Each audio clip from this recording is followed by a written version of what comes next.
Some humans can dive more than 200 feet on a single breath. Others inherited a survival gene from an extinct human relative.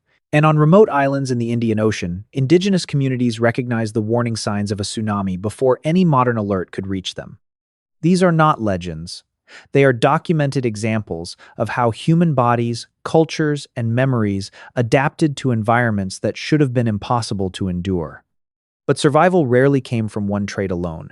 It came from biology, technology, shared knowledge, and sometimes geography. And in several cases, the same communities that survived extreme cold, thin air, or collapsing ecosystems were later devastated by threats evolution had never prepared them to face.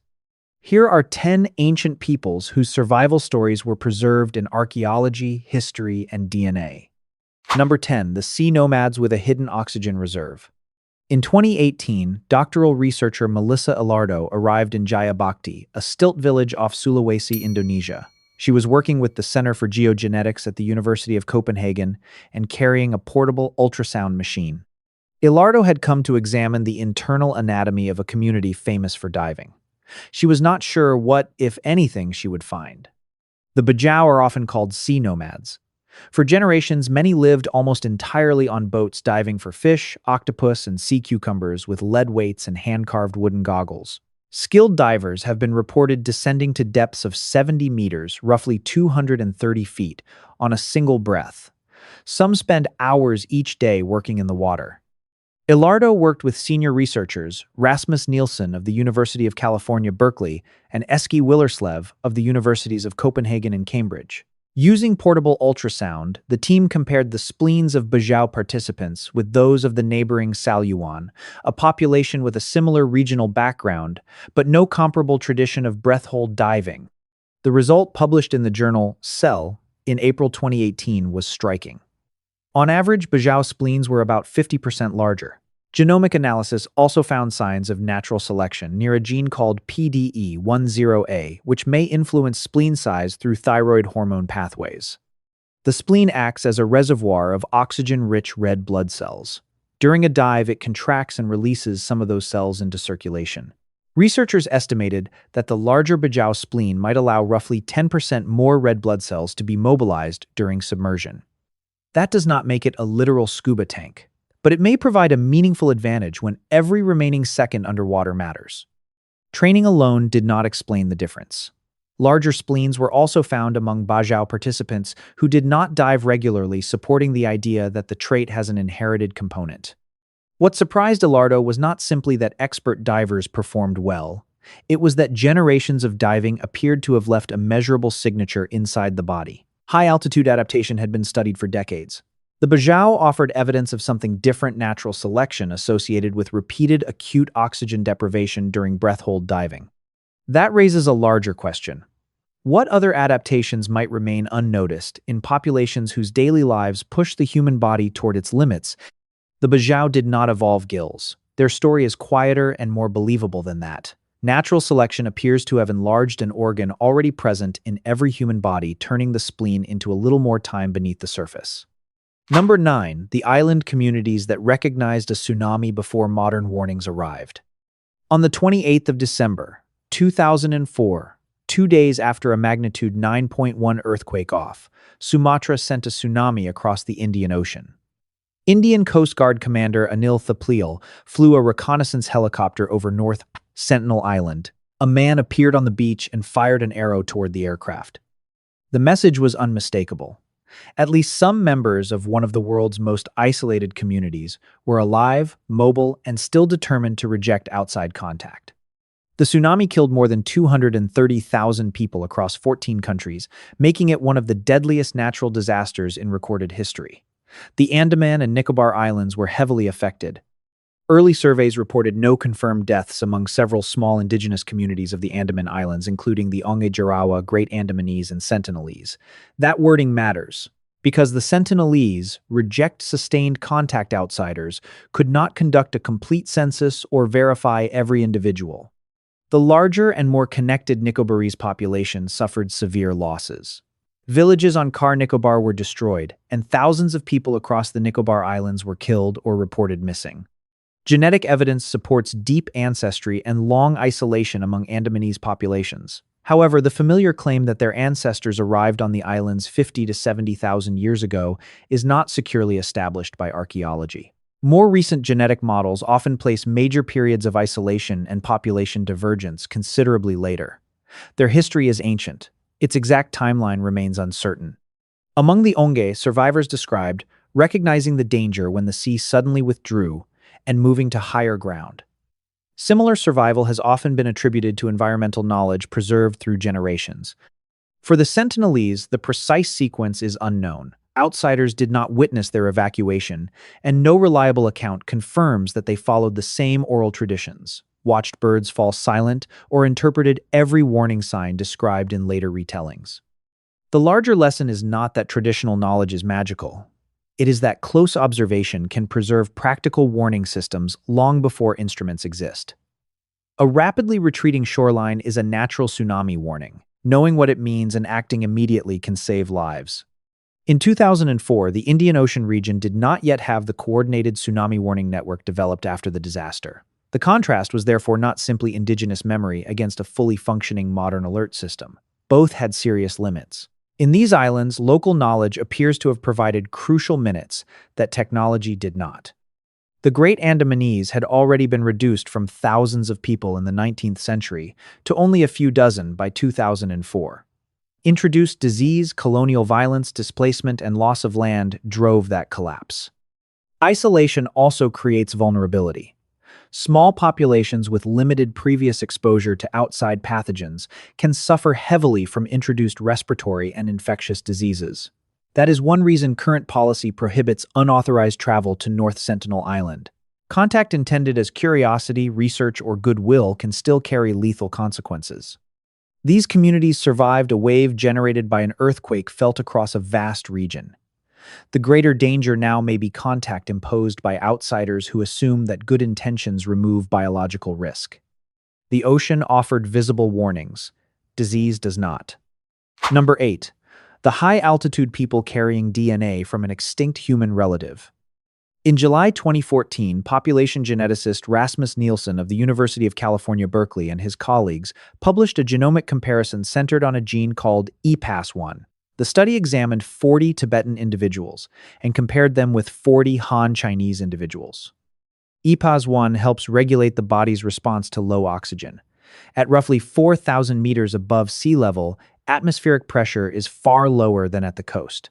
Each breath, therefore, delivers much less usable oxygen, even though oxygen still makes up about the same proportion of the air. Many lowlanders respond by producing more hemoglobin, but too much can thicken the blood and increase strain on the heart. The Tibetan gene-associated EPAS, one variant helps limit that excessive rise, contributing to a distinctive high-altitude physiology. Nielsen's team found the adaptive haplotype at very high frequency among the Tibetan participants and at much lower frequency in the Han comparison group. When the researchers searched for its closest known match, they found it in the genome of a Denisovan, an extinct human relative, first identified from fragmentary remains in Siberia. Later modeling placed the Denisovan introgression event at roughly 49,000 years ago, although the uncertainty range is wide. The haplotype may then have remained at relatively low frequency for a long time. Strong selection appears to have begun much later, perhaps around 9,000 years ago, as permanent life at high altitude expanded. Then archaeology supplied a remarkable piece of the missing map. A jawbone from Baishia Karst Cave on the northeastern Tibetan plateau was identified through ancient proteins as Denisovan-related. It is about 160,000 years old. Additional molecular evidence from the cave suggests Denisovan populations occupied the plateau long before modern Tibetans. Modern humans did not develop every part of this high-altitude response from new mutations alone. One important component was inherited through interbreeding with an archaic human population.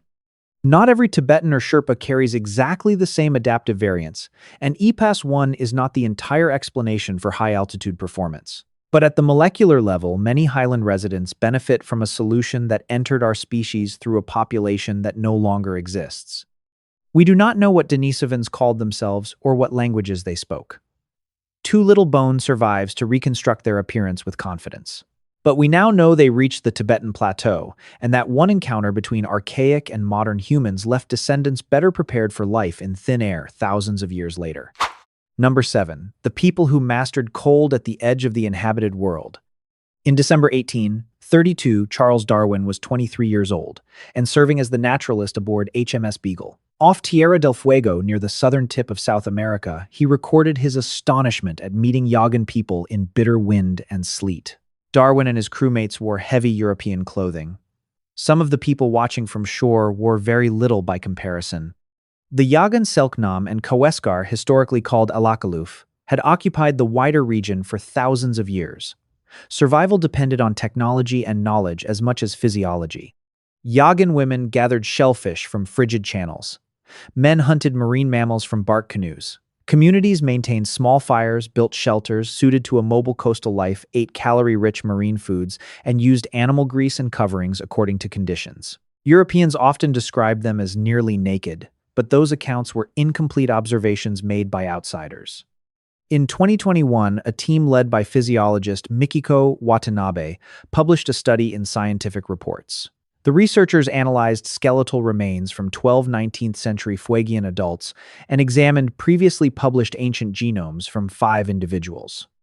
The skeletons had bone density broadly comparable to modern temperate populations. The genomic analysis also found unusual frequencies of several candidate variants in pathways associated with brown adipose tissue, including variants near PRDM16 and HOXC4.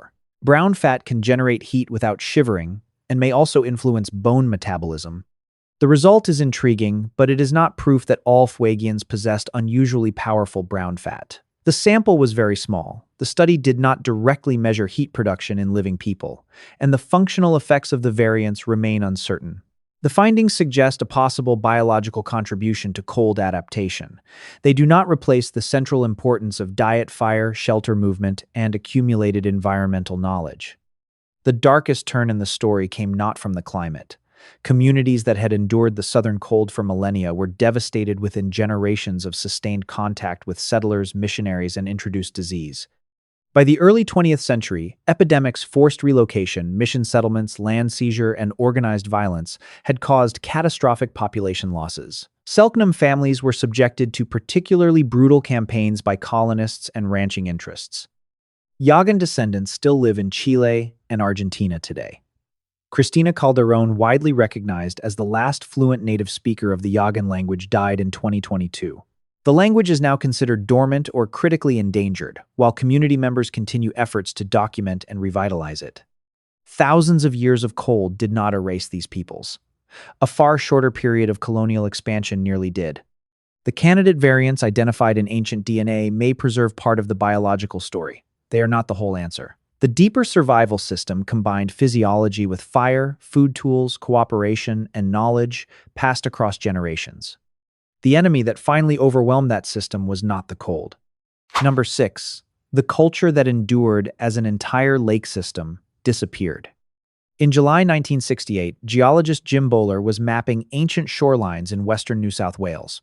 Along the eroding dunes of a dry lake bed, he noticed fragments of burned human bone protruding from windblown sand. The site lay within the Willandra Lakes, a system of ancient basins on the traditional lands of the Pa-Kanji Ingiampa and Muti-Muti peoples. 6 years later, further erosion exposed a second, more complete skeleton a few hundred meters away. They became widely known as Mungo Lady and Mungo Man. Dating refined across decades places both sets of remains at roughly 40 to 42,000 years old. Other archaeological evidence indicates people were present in the Willandra region close to 50,000 years ago. Mungo Lady's remains show a complex mortuary sequence involving burning, crushing, and a second burning. It is among the earliest known cremations in the world. Mungo Man had been laid on his back with his hands crossed and red ochre placed on his body. The ochre did not occur naturally at the burial site, showing that people transported it across the landscape for ceremony or exchange. The sediments tell an even larger story. Over tens of thousands of years, the Willandra Lakes responded to major climatic shifts. Water levels changed, shorelines moved, and the lakes eventually dried as the region became more arid near the end of the last ice age. The people of Willandra did not inhabit one unchanging lakeshore. They adjusted as wetlands expanded, contracted, and finally became dry basins. When water was abundant, the lakes supported fish, freshwater mussels, and water birds. As conditions changed, people shifted how and where they moved through the region. The discovery forced a profound revision of the timeline once taught in many schools. Archaeological and genetic evidence now supports an Aboriginal presence in Sahul, the combined Ice Age landmass of Australia and New Guinea, beginning at least 50,000 years ago and possibly earlier. Aboriginal Australian cultures are widely described as among the oldest continuous cultures on Earth. That continuity does not mean history stood still or that every community remained genetically isolated. It means generations maintained connections to country through enormous environmental and social change. At Willandra, that history is supported by sediment records, archaeological sites, and optically stimulated luminescence dating of buried quartz grains. Long before agriculture or the pyramids, people had already adapted to the rise and disappearance of an entire regional lake system. The remains were removed, studied, and held in institutional custody for decades. Mungo Lady was returned to country in 1992. Mungo Man followed in 2017. Both were reburied in the Willandra region in May 2022. Although the process was contested by some traditional owners and was not formally authorized by the New South Wales government. The scientific importance of the discoveries became clear quickly. Reaching agreement over custody ceremony and respect took far longer, and that conversation is not completely finished. Number 5. The hunter-gatherers whose genetic history records a severe decline. In 2022, a team including population geneticist Brenna Henn of the University of California, Davis, published a genomic analysis in Current Biology. The study traced the demographic history of hunter-gatherer and hunter-gatherer-descended communities across eastern Africa. One focus was the Hadza, a population of roughly 1,000 people living around Lake Eyasi in Tanzania's Rift Valley. The Hadza are among the relatively small number of communities that still obtain a substantial part of their diet through hunting and gathering, although participation varies among individuals and settlements.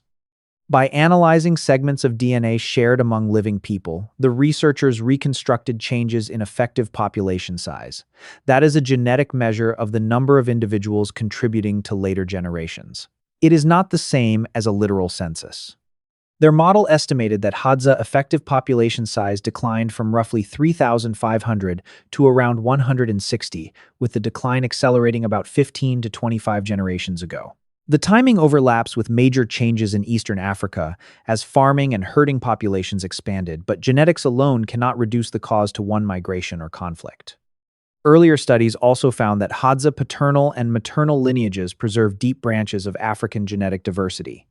That does not make the Hadza unchanged representatives of humanity's past. Like every living population, they have their own long history of movement, contact, and adaptation. Hadza subsistence knowledge remains exceptionally detailed. Hunters use powerful bows, poisoned arrows, tracking, and close observation of animal behavior. Gatherers draw on an equally sophisticated knowledge of tubers, fruit, honey, and seasonal ecology. The model therefore records a severe demographic contraction, but it should not be described as proof that a census population of 3,500 suddenly fell to 160, and it cannot be compared directly with endangered species thresholds. The more important point is that the Hadza did not vanish. Hadzane is still spoken. Hunting, gathering, and food sharing continue even as tourism, schooling, wage labor, land loss, and contact with neighboring communities reshape daily life. Geography played an important role in that survival. Parts of the Lake Eyasi region are dry, unpredictable, and difficult to farm intensively. That limited some forms of outside settlement and helped preserve access to wild resources. But the Hadza were never sealed away. They traded, negotiated, intermarried, and sometimes fought with neighboring peoples. Their survival came from a combination of landscape, mobility, social flexibility, and ecological knowledge. Every human alive descends from people who once survived by hunting and gathering. But the Hadza are not a frozen image of that distant past. They are a modern community, maintaining parts of an ancient subsistence tradition under intense pressure. Their DNA records a dramatic contraction. Their continued presence shows that recovery and cultural survival cannot be read from one number alone. Number 4. The rainforest hunters shaped by convergent evolution.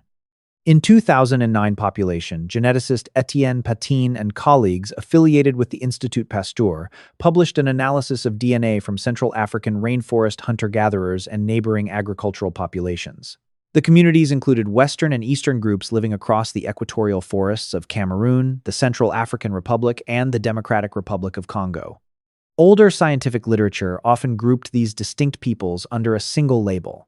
Today, researchers increasingly use the more precise term Central African rainforest hunter-gatherers. Many of these communities have a relatively short, average adult stature, but they do not form one uniform population culture or genetic lineage. Published in PLOS Genetics, the study estimated that the ancestors of present-day rainforest hunter-gatherers and neighboring farming populations began diverging roughly 60,000 years ago. It also found evidence of later gene flow, so this was not a clean break followed by total isolation. Later, genomic studies added another layer. Researchers found that short stature in Eastern and Western Central African populations was associated with different candidate regions of the genome, including pathways involved in growth hormone signaling. That suggests similar body proportions may have been favored more than once through partly different genetic routes. A comparable pattern appears among some rainforest hunter-gatherers in Asia. The genes are not identical and neither are the histories. What repeats is the outcome: relatively compact human bodies emerging in several humid tropical forest environments. 60,000 years reaches back beyond agriculture cities and the paintings of Chauvet Cave. Across that enormous span of time, human populations repeatedly adapted to forests, where heat, humidity, disease, mobility, and unpredictable food resources created a distinctive set of pressures. Why shorter stature was repeatedly favored remains unresolved. Proposed explanations include improved heat dissipation, easier movement through dense vegetation, lower caloric requirements, and life history trade-offs linked to high historical mortality. No single explanation has closed the debate. The science is still developing, yet many of the communities central to that research are being displaced by logging, agricultural expansion, conflict, and conservation boundaries drawn without their full participation. Their genetic history has survived for tens of thousands of years. The forests that shaped much of that history now face change on the scale of decades. Whatever adaptive pressures contributed to relatively short stature acted slowly across many generations and more than one population. That history survived major climatic shifts and regional upheaval. What now threatens many of these communities is change measured not in millennia but in a few decades of deforestation and displacement. Number 3, the Arctic population that endured for 4,000 years, then disappeared. In August 2014, geneticist Manasa Raghavan and more than 50 co-authors published a genome-wide analysis of ancient and living populations from Siberia, Alaska, Arctic, Canada, and Greenland. At the time, it was the most extensive genetic reconstruction of settlement in the North American Arctic. Archaeologists already knew the Arctic had been settled in several major cultural waves. Peoples described in the 2014 study as Paleo-Eskimos, and now often called Paleo-Inuit, arrived roughly 5,000 years ago. Their traditions included pre-Dorset and Dorset cultures. Much later, ancestors of today's Inuit expanded eastward, with the Thule tradition beginning around 1,000 years ago. Dorset technology was highly specialized. People used finely worked hunting implements, soapstone lamps fueled by marine mammal oil, and semi-subterranean winter houses that conserved heat through months of darkness. The genetic data showed that Paleo-Inuit and Thule-associated populations had distinct migration histories. Across the available samples, the earlier lineage maintained remarkable genetic continuity for more than 4,000 years, with little detectable admixture from neighboring Native American Norse or later Thule populations. 4,000 years of continuity in the Arctic is an extraordinary survival record. Yet, by roughly 700 years ago, the Paleo-Inuit genetic signature disappears from the sampled record as Thule communities spread across much of the same territory. The silence is what makes the transition so difficult to explain. The available genomes show little evidence of gradual blending between the incoming Thule and the Paleo-Inuit populations they replaced. But the sample is limited. It cannot prove that no contact or intermarriage ever occurred. Archaeology still has no single accepted explanation. Climate change competition, disease migration, social disruption, and possible conflict have all been considered. One later community deepens the mystery. The Sadler Mute lived around Southampton Island in Hudson Bay until an introduced epidemic killed the surviving population in the winter of 1902 and 1903. Because they preserved distinctive cultural features and stone technologies, some researchers once suspected that they were Dorset descendants. The genomes told a different story. The sampled Sadler mute were genetically related to Inuit and Thule populations, not a surviving Dorset lineage. How they acquired or retained Dorset-like cultural practices remains unresolved. Direct cultural transmission is possible. So is the survival of practices within a small population, even when earlier genetic ancestry became too rare to detect. No single mass grave or destruction layer marks the end. That absence does not rule out violence. It tells us only that the genetic signal persists for millennia, and then within a few centuries becomes undetectable in the samples available today. Number 2, the population carrying some of humanity's deepest genetic diversity. In February 2010, geneticists Stephen Schuster of Pennsylvania State University and Vanessa Hayes, then at the J. Craig Venter Institute, published a landmark genome study in Nature. The paper presented the complete genome of a Kalahari San elder named Gubi, together with protein-coding sequences from 3 other San elders. For comparison, the researchers also sequenced the complete genome of a Bantu-speaking South African Archbishop Desmond Tutu. The 4 San participants were respected elders from different communities. Their inclusion was intended to capture genetic variation that had been poorly represented in global genome databases, not to suggest that younger people were somehow less authentic. At the time, only 11 complete human genomes had been published. The study identified more than 1.3 million previously undocumented DNA differences across the 5 participants. The most important finding was the scale of diversity within southern Africa. Some San genomes differed from one another as much as, or more than genomes, sampled from widely separated Eurasian populations. The exact comparison depends on the individual's markers and statistical measure used. It should not be reduced to a claim that any 2 neighboring people are literally more different than every European and every East Asian. The geography was close. The genetic branches were deep. The discovery exposed a major weakness in early genome research. Scientists had sampled only a small portion of human diversity, while some of the deepest branches in models of living human ancestry remained concentrated in underrepresented African populations. That does not mean the San are one uniform group, nor does it mean they have remained unchanged. San communities possess distinct languages, histories, and patterns of ancestry. Many have also experienced gene flow with pastoralist farming and colonial populations. Living San people are not an ancestral trunk frozen in time. They are modern populations whose ancestors evolved for the same number of years as everyone else's. What their genomes preserve is an unusually large share of genetic variation, along with lineages that branch deeply in reconstructions of present-day human ancestry. Schuster's team could not answer a larger question in 2010. Where precisely had the deepest maternal branches first emerged, Vanessa Hayes would spend much of the next decade pursuing one controversial answer. The DNA of elders who agreed to participate had revealed how incomplete the global map of human variation really was. 9 years later, Hayes and her colleagues would use a different genetic dataset to propose a far more specific map of human origins.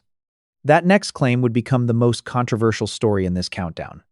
Number 1, the vanished wetland that may have sheltered one of humanity's deepest maternal lineages. On the 28th of October 2019, geneticist Vanessa Hayes of the Garvan Institute of Medical Research and an international team published a paper in Nature. Their goal was extraordinarily ambitious. They wanted to connect one of the deepest branches of human mitochondrial DNA with a specific ancient landscape. Mitochondrial DNA is passed primarily from mothers to their children. It can preserve a valuable record of one line of ancestry, but only one. If you travel 10 generations into the past, you have hundreds of genealogical ancestors. Your mitochondrial DNA follows a single chain of mothers through that enormous family tree. Hayes' team assembled 1,217 mitochondrial genomes from southern Africa, including 198 newly sequenced samples. They focused on L0, one of the deepest branches in the mitochondrial family tree of living humans. The researchers combined that genetic pattern with geological and climate reconstructions. Their model placed the early diversification of L0 in the Makgadigadi-Okavango region, spanning parts of present-day Botswana, Namibia, and Zimbabwe. Today, much of Makgadigadi is a vast salt pan. Around 200,000 years ago, the wider basin held an enormous lake and later extensive wetlands. According to the study, that productive habitat could have supported a relatively stable population for tens of thousands of years. Later shifts in rainfall may have opened greener routes toward the northeast and southwest. encouraging dispersal between roughly 130,000 and 110,000 years ago. It was a powerful idea. A vanished wetland had acted as a refuge while climate changed around it. Then new corridors opened and some of its inhabitants moved outward. The claim also triggered immediate criticism. Mitochondrial DNA cannot reveal the location of every ancestor who contributed to a population. L0 is not the mitochondrial lineage carried by every living person. It is one deep branch, while other people carry lineages belonging to a separate major branch of the human mitochondrial tree. Even the common maternal ancestor of all living humans would represent only one woman among many people alive in her generation. She was not the first modern human, the only woman alive, or the source of our entire nuclear genome. Her mitochondrial lineage is simply the one that continued without interruption into everyone living today. Critics also pointed to fossils, archaeology, and nuclear DNA, suggesting that Homo sapiens emerged through interactions among populations distributed across several parts of Africa. In that model, there was no single isolated birthplace that produced all modern humans. There was a shifting network of populations that separated, reconnected, and exchanged genes over immense periods of time. So did every human being originate beside Lake Makgadikgadi. The evidence does not support that conclusion. The 2019 study proposed a geographic origin for L0 and for the ancient population structure associated with that branch. It did not prove that every person who ever lived was born there. It could not map all the other maternal, paternal, and nuclear lineages that also contributed to living people. And later criticism showed that its geographic precision depended heavily on assumptions about migration, population continuity, and the locations of present-day samples. But removing the exaggerated claim does not make the survival story disappear. It makes the real story more interesting. Ancient Africa was not one uniform cradle. It contained rivers, deserts, forests, coasts, grasslands, and wetlands that repeatedly expanded and contracted. When one region became hostile, another could become a refuge. Populations survived by moving, reconnecting, and preserving lineages through climatic transitions that lasted far longer than recorded history. The Makgadikgadi-Okavango wetlands may have been one of those refuges. They may have supported populations connected to one of the deepest maternal branches known among living humans. But they were part of a larger African story, not the birthplace of every person who has ever existed. That distinction matters. Science becomes more compelling, not less, when uncertainty is visible. The cracked salt pans of Makgadikgadi do not mark the exact point where all humanity began. They mark a place where water once gathered, where people may have endured for thousands of generations, and where one surviving genetic branch still points back through time. Not to a single mother we can name, not to the only population that mattered, but to one refuge in the vast, unfinished map of human origins. If you want to see more videos like this, click the video on screen now and make sure to subscribe.